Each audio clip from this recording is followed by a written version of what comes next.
ఆ ముగ్గురు సీమ నేతలకు ఏపీ సీఎంఓ నుంచి పిలుపొచ్చిందా? ఆ ముగ్గురు సీమ నేతల పంచాయతీ చంద్రబాబు వద్దకు చేరిందా? ఆ ముగ్గురు సీమ నేతలకు చంద్రబాబు క్లాస్ పీకారా అంటే అవునని సమాధానం ఇస్తున్నారు కొంతమంది రాజకీయ విశ్లేషకులు. ఈ నేపథ్యంలోనే అసలు ఆ ముగ్గురు ఎవరు, వాళ్ళ మధ్య ఉన్నటువంటి ఆ పంచాయతీ ఏంటి, సీఎం గారు వారికి ఎటువంటి సమాధానం ఇచ్చారు అనేది మనం విశ్లేషణ చేసుకునేటువంటి ప్రయత్నం చేద్దాం. ప్రస్తుతం మనతో పాటు ఉన్నారు ప్రముఖ రాజకీయ విశ్లేషకులు, ప్రముఖ సీనియర్ జర్నలిస్ట్ దుర్గా వడ్లమణి గారు. వారితో మాట్లాడు. దుర్గా, నమస్తే అండి. ఆ ముగ్గురు సీమ నేతలకి ఏపీ సీఎంఓ నుంచి పిలుపు వచ్చిందని, ఆ ముగ్గురు సీమ నేతల పంచాయతీ ఇప్పుడు చంద్రబాబు గారి వద్ద ఉందని, ఆ ముగ్గురు సీమ నేతలకు చంద్రబాబు గారు క్లాస్ పీకారు అంటూ ఒక వార్త సోషల్ మీడియాలో చక్కర్లు కొడుతూ ఉంది. ఇంతకీ ఆ ముగ్గురు సీమ నేతలు ఎవరు, వారికి చంద్రబాబు గారు ఎందుకు క్లాస్ పీకారు, ఆ ముగ్గురు సీమ నేతల పంచాయతీ ఏంటి? అంటే తెలుగుదేశం పార్టీ ఇటీవల కాలం సమావేశాల్లో కూడా చంద్రబాబు నాయుడు గారు క్లియర్ కట్గా చెప్పడం జరిగింది. నేను దేనైనా సహిస్తాను, కానీ ఈ గొడవలు కానీ లేదు, పంచాయతీలు కానీ ఇవంతా ఏమొద్దు, ప్లస్ అవినీతి ఇలాంటి విషయాల్లో కూడా నేను చాలా ఖచ్చితంగా ఉంటాను. మీ నియోజకవర్గాల అభివృద్ధి విషయంలో, మీ నియోజకవర్గాలకు సంబంధించి ప్రతి ఒక్క ఎమ్మెల్యే దృష్టి పెట్టాలి, ఎప్పటికప్పుడు నాకు తెలియజేస్తూ ఉండాలి. అంటే ఎవరికి వాళ్ళు వాళ్ళ నియోజకవర్గ అభివృద్ధే కాకుండా నియోజకవర్గంలో ఎక్కడ ఏం జరుగుతోంది ప్రతి ఒక్కటి తెలుసుకోవాలని ఆయన చెప్పారు. తేడా వస్తే నేను ఊరుకోను అని ఖచ్చితంగా చెప్పారు. మనకి ఇంకొక ఇన్ఫర్మేషన్ కూడా వచ్చింది. ఇప్పుడున్న ఎమ్మెల్యేలలో సగం మందికి పైగా వాళ్ళ గురించి చంద్రబాబు గారి దగ్గర రిపోర్ట్ ఉంది. హీఈస్ వెరీ అన్హ్యాపీ కొంతమంది మీద అనేది మనం విన్నాం. కాబట్టి అంటే పనితీరు ఆయన బాగా పట్టించుకుంటున్నారు. అయితే చంద్రబాబు గారు పని రాక్షసులు, ఆయన పని రాక్షసుడు, ఆయన పని తప్ప ఇంకో లోకం లేదు. మిగతా వాళ్ళు కూడా అలా చేయమంటే అందరూ చేస్తారనే ఉంది. కొంతమంది చేస్తారు, కొంతమంది చేయరు. కానీ చెయ్యాలి, అదే కానీ చెయ్యాలి తప్పనిసరి పరిస్థితుల్లో. ఎందుకంటే నిన్ను ఎన్నుకున్నారు, మీరు చెప్పినట్టుగా ప్రజలు ఎన్నుకున్నారు కాబట్టి అది వాళ్ళ బాధ్యత. బాధ్యత నుంచి తప్పించుకుంటామంటే ఆయన ఊరుకోరు, ఎవరు ఊరుకోరు. ప్రజలు కూడా ప్రశ్నిస్తారు కదా. ఇప్పుడు నియోజకవర్గ అభివృద్ధి చేశాక మీరు ఏమైనా చేసుకోండి. అయితే ఇప్పుడు ఎన్టీపీపీ ఏదైతే ఉందో బూడిద సప్లై ఉంటుంది కదా, ఆ బూడిద సప్లై ఇదివరకు జేసీ బ్రదర్స్ చేసుకునేవాళ్ళు. అయితే ఇప్పుడు జమ్మలమడుగు ఎమ్మెల్యే ఎవరైతే ఉన్నారో ఆదినారాయణ రెడ్డి, తర్వాత తెలుగుదేశం జమ్మలమడుగు ఇన్ఛార్జ్ ఎవరైతే ఉన్నారో భూపేష్ రెడ్డి, అంటే మొత్తం ఈ తెలుగుదేశానికి సంబంధించిన వాళ్ళు లేదా లోకల్ లీడర్స్ కావచ్చు, మాకు కూడా అందులో వాటా కావాలని అడుగుతున్నారు. సో ఇతను పురపాలక సంఘ అధ్యక్షుడు కదా, ఎవరు జేసీ ప్రభాకర్ రెడ్డి ఎవరైతే ఉన్నారో వీళ్ళ మధ్యన క్లాష్ వచ్చింది. ఇప్పుడు ఈ క్లాష్ తోటి ఎవరికి వాళ్ళు మేం గొప్ప అంటే మేం గొప్ప, ఇది నాదంటే నాది కొట్టుకుంటారు కదా, అది సహజం. అందులో ఇప్పుడు మంచి పని కంటే ఎవడు కొట్టుకోడు, కానీ నేను చేస్తానంటే నేను చేస్తానని వాటాలు అనేసి సహజంగా గొడవలు వస్తాయి.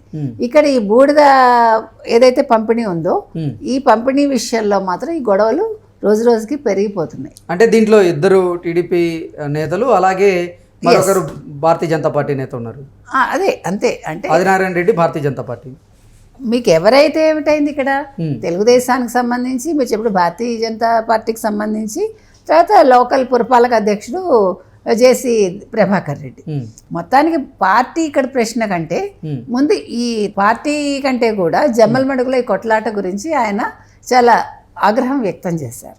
అది సహజం కదండి. ఇప్పుడు ఇద్దరు కొట్టుకుంటే అది మూడో వాళ్ళకి లాభం అని, ఇప్పుడు వీళ్ళ కొట్లాట వైసీపీకి లాభం అవుతుంది, అంతే కదా. ఇప్పుడు ఎప్పుడు కూడా నేత అనేవాడు వాళ్ళని కంట్రోల్ చేయాలి.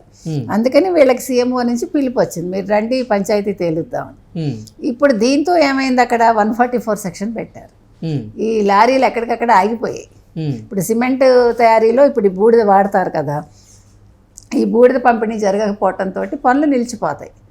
సో ఈ విషయంలో అంటే ఇప్పుడు ఇంతకుముందే మనం చూసాం, ప్రభాకర్ రెడ్డి సోదరులు ఇద్దరు కూడా చాలా రెచ్చిపోవటం, ముఖ్యంగా ప్రభాకర్ రెడ్డి రెచ్చిపోవటం, అంటే ఆధిపత్య పోరు అనేది ఎక్కువైపోయింది.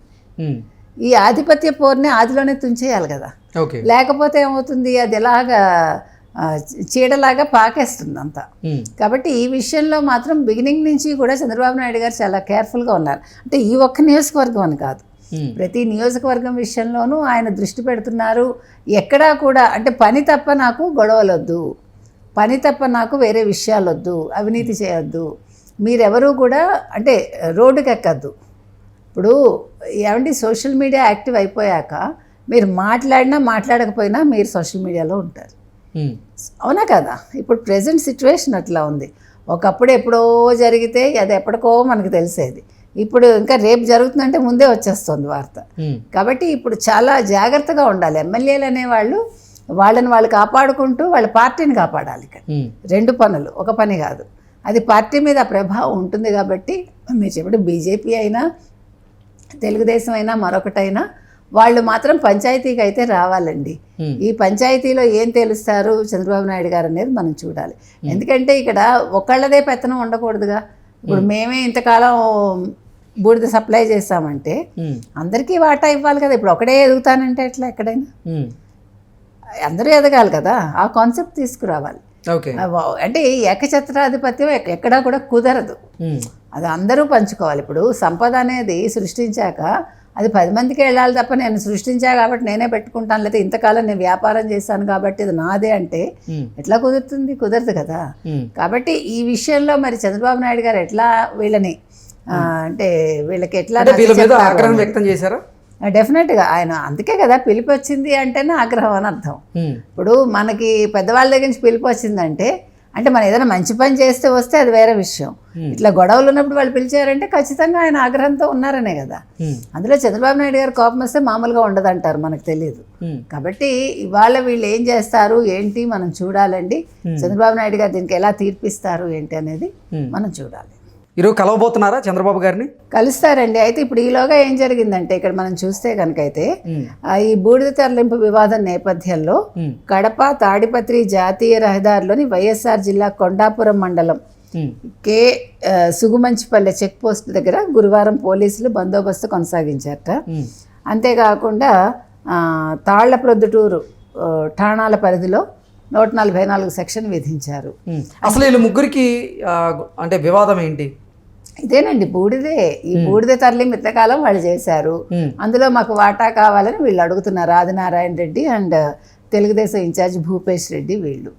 కాబట్టి ఇక్కడ జేసీ బ్రదర్స్ ఒప్పుకోవట్లేదు. అంతే పంచాయతీ అదే. అంటే ఏమంటే ఇంతకాలం నేను ఆ పని చేసి ఇప్పుడు మీకు అందులో వాటా ఇవ్వాలంటే ఒప్పుకోను కదా. అందులో జేసీ సోదరులు అందరికీ తెలుసు, వాళ్ళు వివాదాలకి చాలా తొందరగా ముందుకు వస్తారు. అందులో ఆయన బాగా దెబ్బలాడతాడు కదా. ప్రభాకర్ రెడ్డి కూడా తక్కువ వాడేం కాదు, దేనికైనా ఊరుకోడు ఆయన. బాగా నోరెక్కువ, బాగా గట్టిగా మాట్లాడతాడు. ఇవన్నీ కూడా ఉన్నాయి. కానీ ఇవన్నీ కూడా చంద్రబాబు నాయుడు గారి ముందు పనికిరావు అనుకోండి. ఏదేమైనా ఇవాళ వాళ్ళు ఏం చేస్తారు, ఇవాళ చర్చలా రేపు చర్చలా అనేది ఇంకా తేలాల్సి ఉంది. ఓకే. సో ఆ చెక్ పోస్ట్కి సంబంధించినటువంటి వివాదమే చిలికి గాలివానగా మారినట్లుగా వీళ్ళ మధ్య వివాదానికి కారణం అయితే అంతే కదా. ఇప్పుడు అంటే నువ్వు నీ లారీలే ఏంటి, మేము కూడా బూడిద తరలింపు చేస్తాము అనేది వీళ్ళ వాదన కాదు. నా వాళ్లే వెళ్ళాలి, నేనే పంపిస్తాను, ఇంతకాలం మేమే పంపిణీ చేస్తాం అనేది వీళ్ళ వాదన. సో ఈ పంచాయతీ రేపు ఏ రకంగా తేలనుందో చంద్రబాబు నాయుడు గారి ముందు మనం చూడాలి. అదే ఇవాళే అంటే రేపటికి మనకు తెలుస్తుంది కదా, చూద్దాం. ఓకే అండి, థ్యాంక్ యూ సో మచ్.